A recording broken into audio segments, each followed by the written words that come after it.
Bonjour à tous. Je voulais vous faire un petit partage de témoignages suite à une opération que j'ai subie qui s'appelle une septoplastie. Donc c'est pour remettre droite la cloison nasale du nez, enfin, cloison nasale quoi. Euh, je voulais voilà vous partager mon expérience pour que si un jour vous faites la même opération ou vous pensez à la faire, au moins vous saurez exactement comment ça va se passer de A à Z, à toutes les étapes, donc pas de surprise ça permet de bien se préparer, de ne pas stresser inutilement et justement si vous êtes un peu stressé, ça vous rassurera je pense parce que vous verrez qu'en fait c'est vraiment pas sorcier. Moi, j'ai fait cette opération en avril 2019 du coup, ce que je vais faire ici, c'est que je vais vous décrire le jour de l'opération et les jours qui suivent en termes d'état général, de sensations, les douleurs ou plutôt de désagréments surtout les améliorations journalières. Je ne vais pas rentrer dans tout ce qui est technique et que votre docteur vous a sûrement déjà expliqué. Parce qu'ici, mon but, c'est vraiment de partager l'expérience concrète vécue du côté du patient. Alors, comme c'est une vidéo qui va être assez détaillée, je vais quand même commencer par un gros résumé. Simplement pour dire que c'est une opération qui fatigue quand même un peu. Pas à cause du nez, je pense plutôt que c'est à cause de l'anesthésie. Le nez, lui, il est sensible, mais il n'est pas douloureux si on prend les cachets. On a des sensations en fait qui reviennent chaque jour, au moins durant les 2 premières semaines. Suite à ça, quand on nous enlève les plaques de silastique, après on peut reprendre une vie normale en fait, même si le nez reste quand même un peu sensible. Donc là, c'était la version courte et maintenant la version un peu plus détaillée. Donc le premier jour, je me réveille et au début, donc il faut prendre une douche à la bétadine. Donc voilà, et ensuite partir pour la clinique. Donc moi j'arrive là-bas, il est à peu près 7 h du matin, il y a la queue. Suite à ça, donc j'arrive devant la dame du secrétariat qui me remet un sac dans lequel je mettrai mes affaires et qui me suivra durant toute l'opération. Donc là, je passe dans une autre salle d'attente et je fais la queue de nouveau. Et là, un infirmier m'appelle et on va dans son bureau et il revoit tout mon dossier. Donc il me repose en fait les mêmes questions comme pour l'entretien avec l'anesthésiste. Donc il vérifie que j'ai tous les papiers signés, il vérifie au niveau de la personne de confiance, le consentement, tout ça, tout ça. Voilà. Ensuite, je passe au vestiaire. Là, j'y dépose mes chaussures et mon manteau dans un casier qui sera fermé à clé. Et par la suite, on me donne les fringues qu'on doit porter pendant l'opération. Donc il y a un pantalon et un haut et des chaussons. Donc ensuite, je passe dans une cabine pour les enfiler. Et je mets mes fringues dans le sac qu'on m'avait donné. Puis je mets aussi mon sac à main et la clé du vestiaire dans ce sac-là. Je vais une dernière fois au WC parce que ensuite le brancardier arrive, on monte sur le lit à roulettes je pense qu'à partir de là, on n'a plus la possibilité d'y retourner. Et comme ensuite il faut tenir plusieurs heures, voilà, je pense que autant y aller à ce moment-là. Alors, mon sac, il vient juste en dessous du lit. Du coup, c'est super pratique parce qu'il me suit partout. Alors de là, on m'emmène dans une autre salle où une infirmière reprend mon dossier et me repose toutes les mêmes questions. Est-ce que je suis bien à jeun? Est-ce que on va bien m'opérer d'une septoplastie? Avec quel docteur? Etc. etc. Bon, ensuite, elle m'introduit le cathéter dans la veine de la main. Donc forcément, c'est pas un moment super agréable, hein, ça pique. Euh, Surtout entre le fait d'être à jeun et un peu stressé aussi parce que bon, on va quand même se faire opérer. Euh, voilà, les veines ne sont pas forcément super visibles de suite, donc voilà, c'est pas le meilleur moment. Mais en gros, ce cathéter, il servira derrière à faire passer le liquide de l'anesthésie dans le sang. Donc voilà, c'est pour ça qu'on me le met. Suite à ça, on m'amène dans la salle d'opération. Donc je suis avec une infirmière, avec le chirurgien, avec l'anesthésiste. Il est 9 heures du matin et on m'envoie donc le fameux produit via le cathéter. Donc c'est très légèrement douloureux, mais rien de trop fort non plus. Donc je le dis quand même au docteur, mais qui me dit que c'est tout à fait normal, que ça pique un petit peu. Donc à partir de là, je me rappelle avoir tchatché peut-être 30 secondes avec le docteur et je me sens même pas m'endormir en fait. Sauf que voilà, c'est fini. Je me rappelle plus de rien ensuite.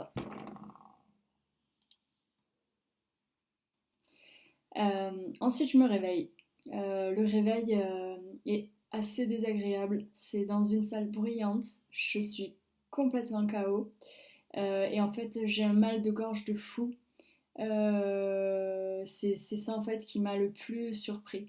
C'est tu reviens à la vie en fait et tu veux respirer donc tu prends une grosse bouchée d'air mais de suite en fait t'es attaqué par cette douleur dans la gorge et par le sang qu'il y a dedans sûrement dû à l'intubation pendant que j'étais endormie quoi.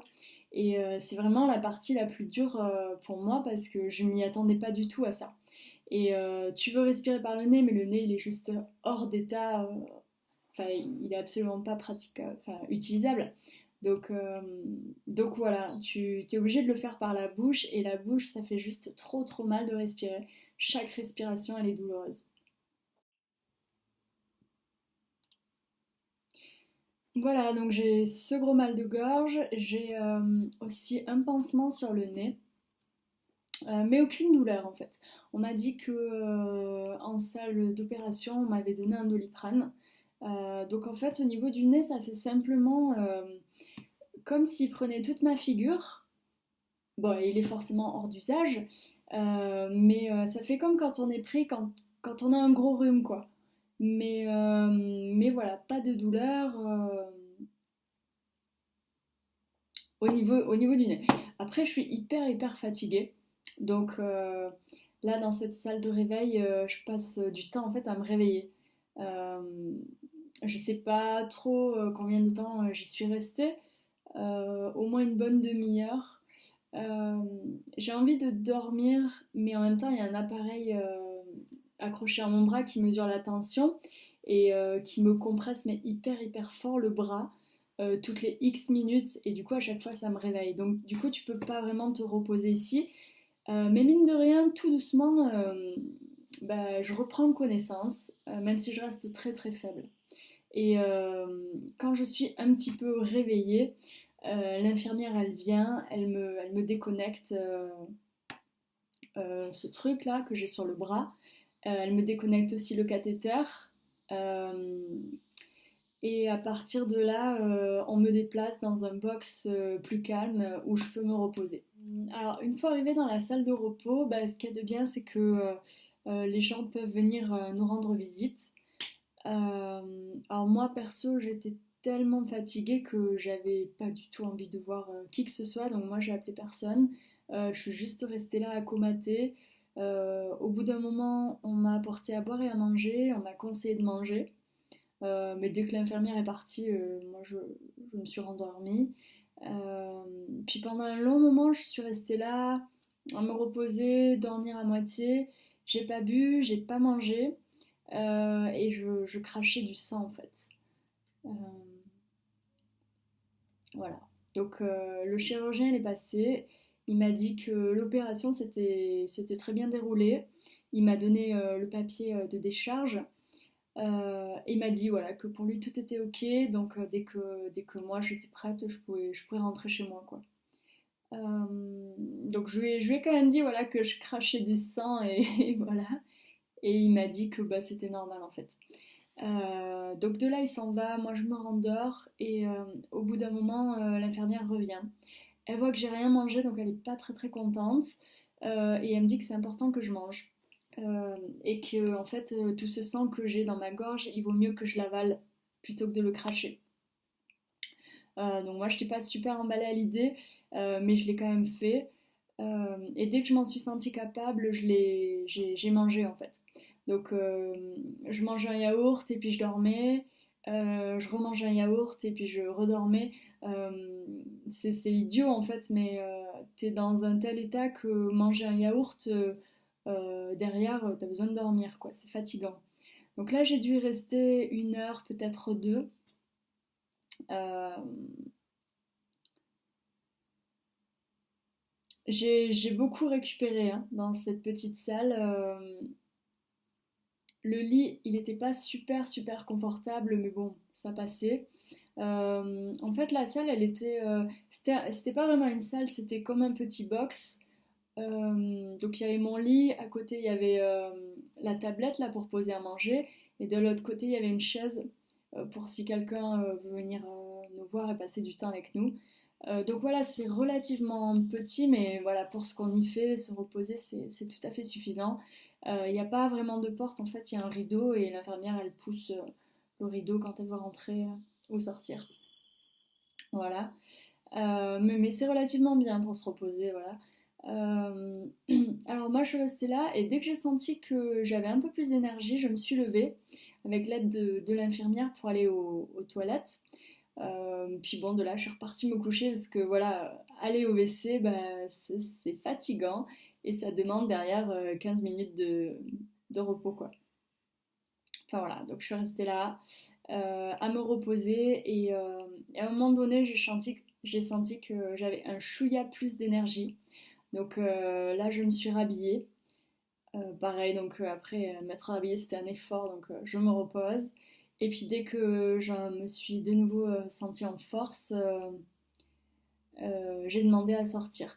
Donc moi, le conseil que je vous donnerais ici, c'est de venir habiller autant les vêtements que les chaussures, des choses hyper confortables et faciles à mettre, parce que vous avez la tête dans le cul et vous êtes fébrile et vous n'avez pas du tout envie de passer du temps à boutonner une chemise ou quoi que ce soit d'un petit peu compliqué, faire des lacets, des choses comme ça, et essayer d'éviter au maximum. Voilà. Donc là, l'infirmière, elle est venue m'enlever ce qui restait du cathéter au niveau de la main. Donc ça, en fait, ça n'a pas du tout été douloureux parce que c'est pas une aiguille qu'on a, c'était du plastique, c'était un bout de plastique. Et du coup, voilà quoi, c'était beaucoup, enfin, c'était douloureux de le mettre, mais de l'enlever, ça ne l'était pas. Euh, donc là, elle me met un pansement. Je suis partie récupérer mon manteau et mes chaussures dans le vestiaire. Et de là, j'ai attendu dans la salle d'attente du hall que quelqu'un vienne me chercher. Mais à ce stade, on n'a qu'une seule envie, c'est rentrer chez soi, retrouver son lit, quoi. Juste un petit truc encore à ajouter concernant le passage en salle de repos, c'est que comme on est dans des box et qu'on est tous les uns à côté des autres et qu'on est très fatigué, ben on a besoin de calme. Et du coup, si vous recevez des gens ou si vous appelez des gens, pensez quand même à, à pas faire trop de bruit pour pas gêner les gens d'à côté.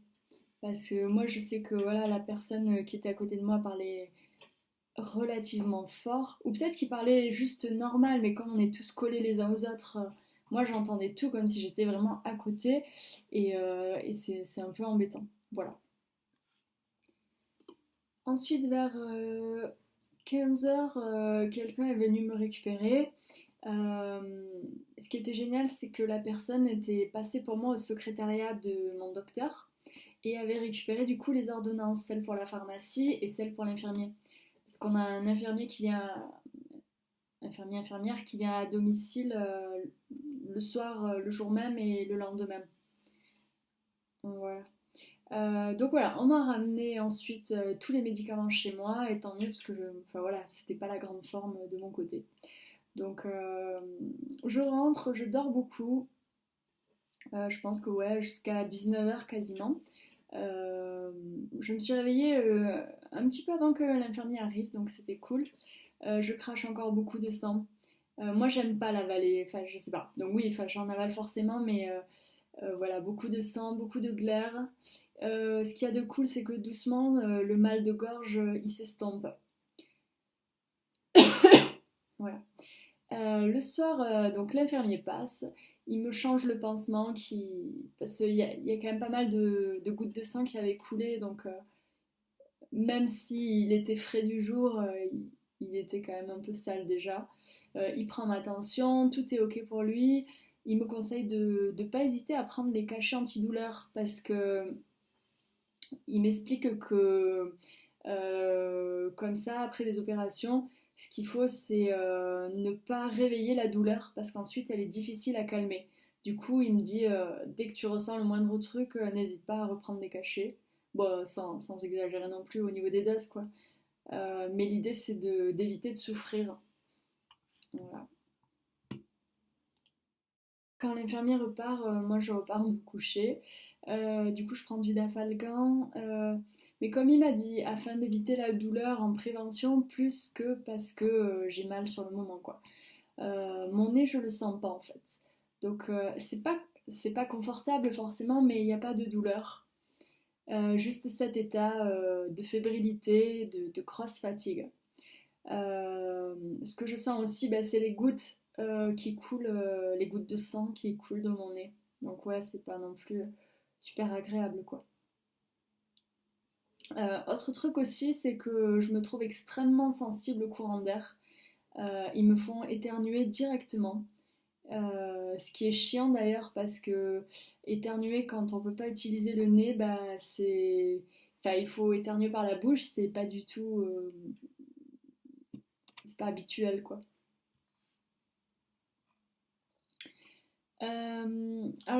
Cette nuit-là, cette première nuit, j'ai dormi avec la tête surélevée et, euh, et droite. Euh, et ça a été pareil pour les 5 ou 6 nuits qui ont suivi. J'avais aussi mis, au moins pour les 2 3 premiers jours, un torchon sur mon coussin, juste au cas où. Enfin, j'avais peur que le sang qui coule, s'il coule en dehors du pansement, je voulais pas qu'il atterrisse sur les draps ou sur le coussin, quoi. Alors, le jour numéro 2, quand je me suis levée, déjà, ce qui était cool, c'est que le mal de gorge, il était beaucoup moins fort. Toujours un peu là, mais voilà, estompé. Euh, J'avais quand même craché pas mal de sang et de glaire pendant la nuit.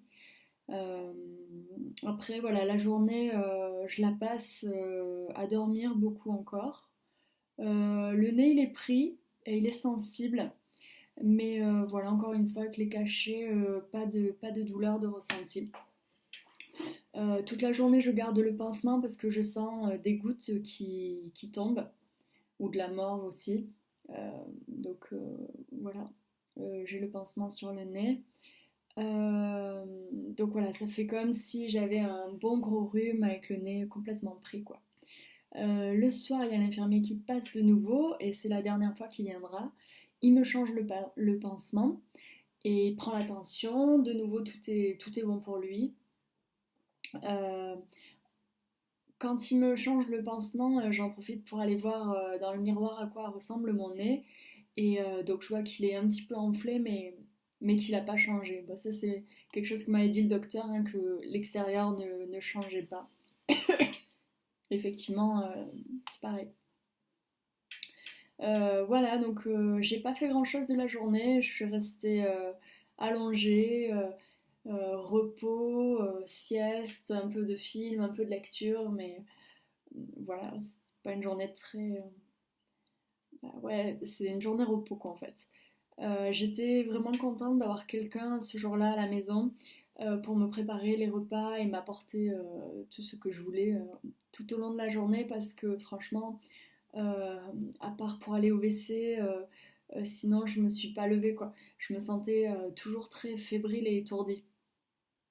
Euh, Manger, ça fait un peu mal parce que quand tu bouges la bouche, il y a le nez enfin, qui bouge avec, tu vois. Et du coup, voilà, c'est pas super agréable de manger.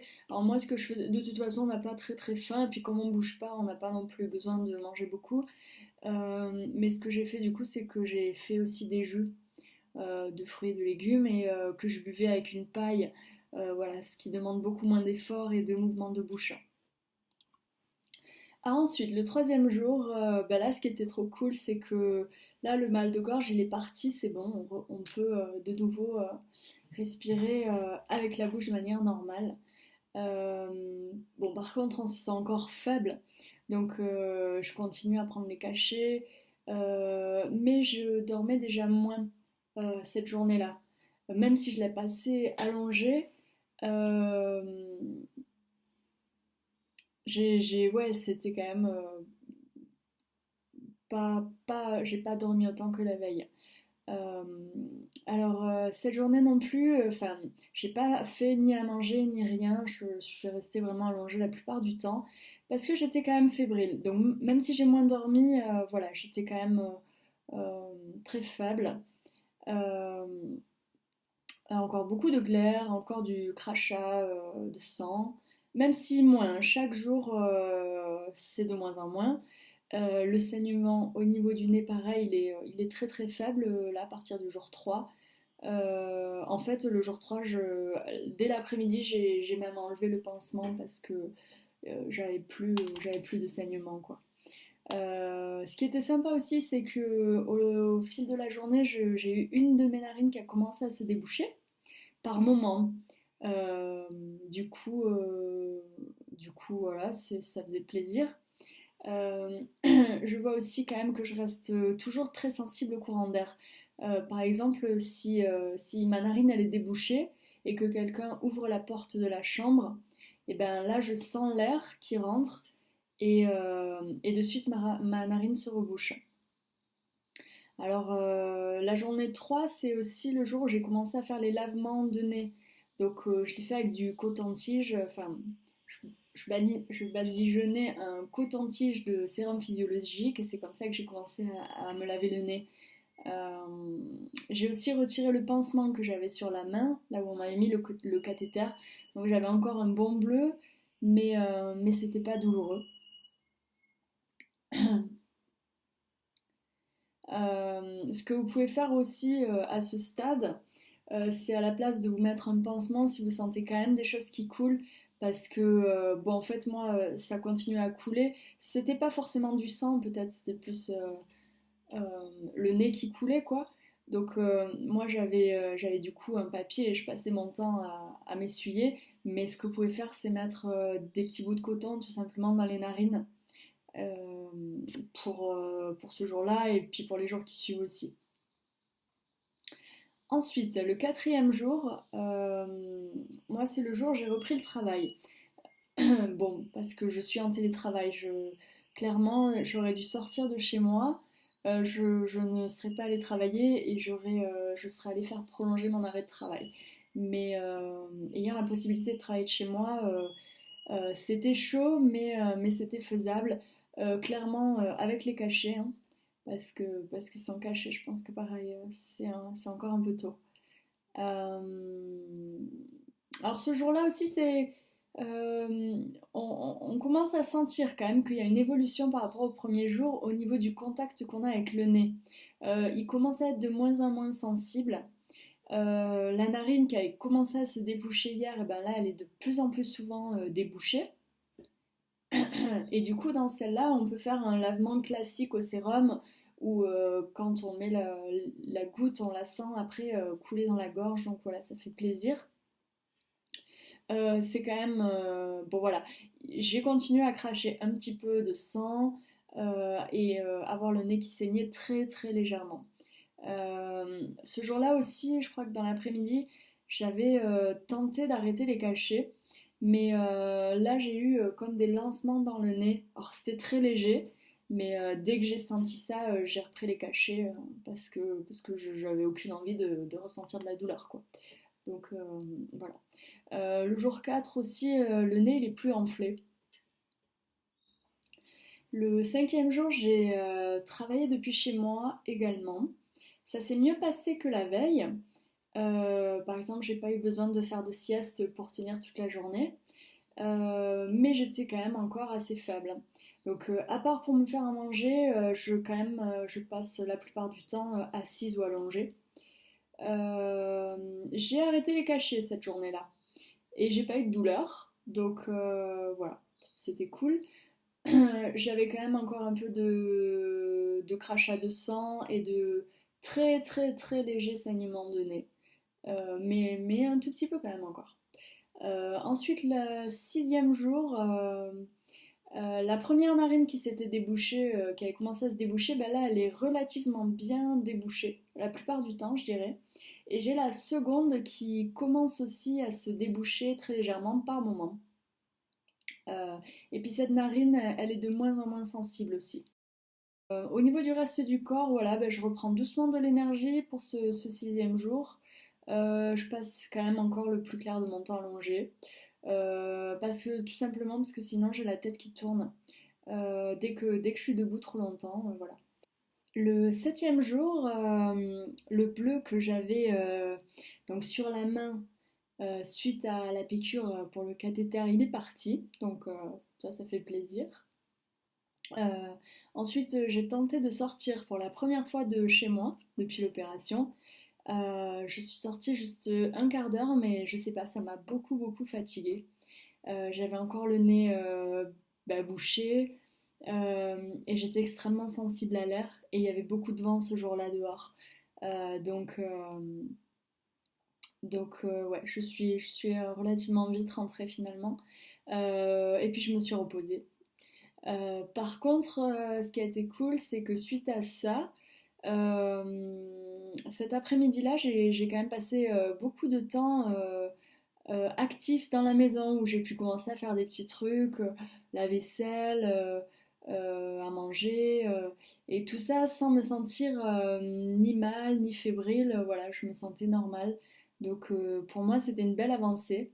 Euh, et puis pour tout ce qui est saignement de nez et crachat de sang, ben ça s'est arrêté aussi. Donc voilà, plutôt de belles avancées pour la septième journée. Ensuite, la huitième journée, voilà, là j'avais de plus en plus d'énergie et de plus en plus de sensations qui revenaient dans le nez, de moins en moins de gêne. J'ai pu faire pas mal de rangements dans la maison pendant plusieurs heures. J'ai pu recevoir ma famille pour le thé. Donc voilà, pour montrer que ça y est, enfin, j'étais plutôt bien quoi.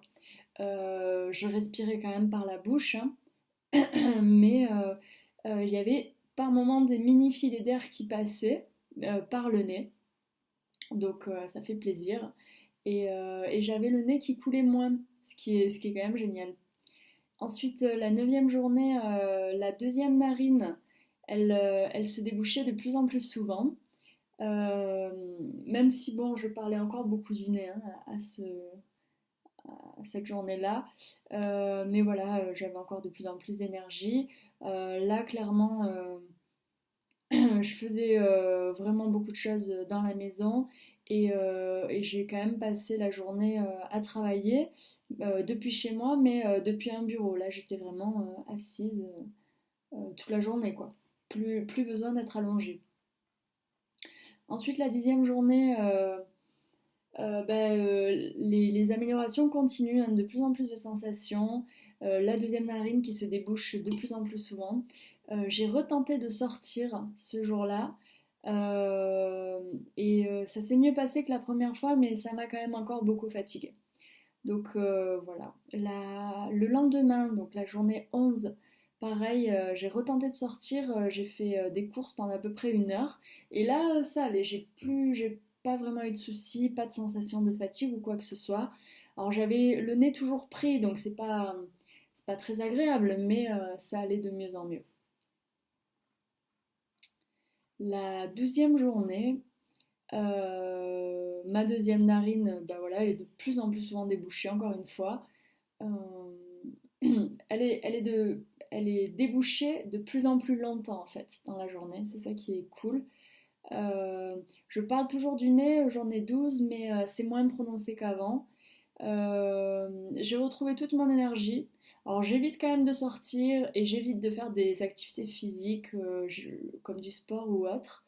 Euh, je peux toujours pas me moucher ni respirer correctement, donc je privilégie quand même toujours la bouche.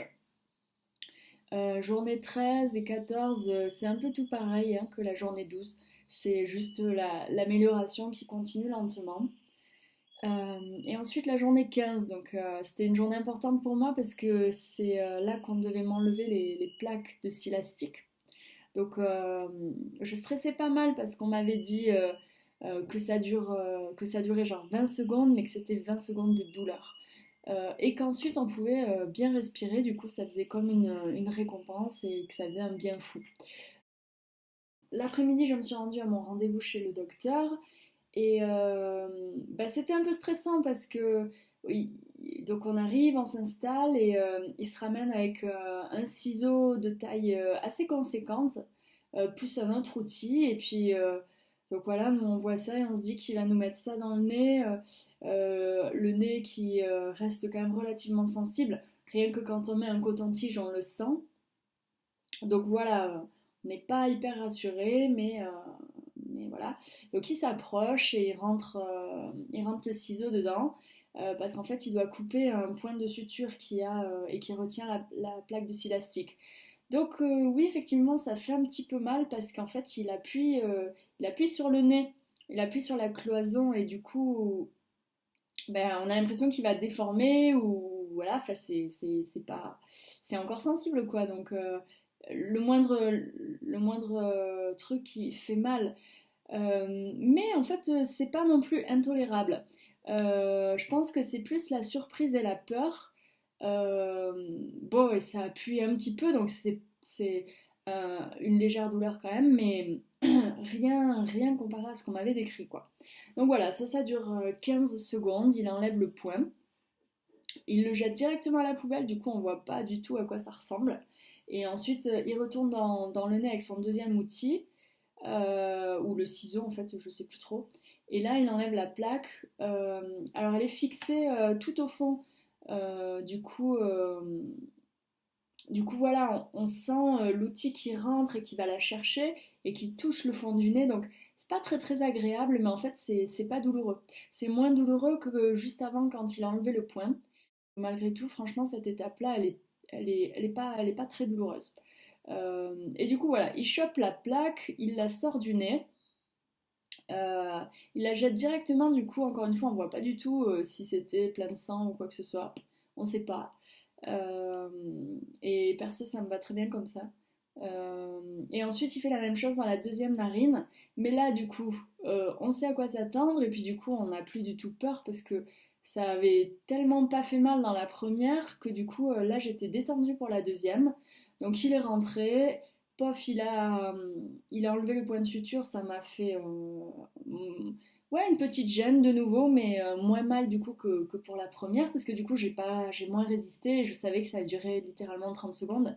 Et je savais qu'en fait, plus je résistais et plus je tirais ma tête en arrière comme ça, plus lui il devait rentrer son truc et tirer. Et du coup, c'est ça qui a dû me faire un peu plus mal, parce que lui il galère un peu plus, tu vois. Donc voilà, il enlève le point, il le jette, il revient, il enlève le truc, la plaque de silastique. Donc pareil, comme je savais à quoi m'attendre, j'ai pas bougé, j'ai juste voilà, pensé à autre chose. Le temps qu'il sorte le truc et qu'il le jette, et puis voilà, c'était fini. Donc ensuite, le chirurgien m'a demandé si j'allais bien, comment ça s'était passé pour moi. Bah voilà, je lui ai un petit peu raconté, et puis après, je lui ai posé quelques questions, et il m'a dit notamment que je pouvais reprendre le sport. Bon, pas les sports de combat, mais tout ce qui est sport seul ou assez light, quoi. Il m'a dit qu'en fait, ce qu'il fallait, c'est que j'évite de me prendre un coup sur le nez, quoi. C'est ça. Il m'a dit de continuer à bien nettoyer le nez. Et il m'a dit qu'à partir de maintenant, je pouvais aussi me moucher. On a repris rendez-vous pour dans un mois parce que lui, il doit vérifier voilà, que la cicatrisation se passe bien.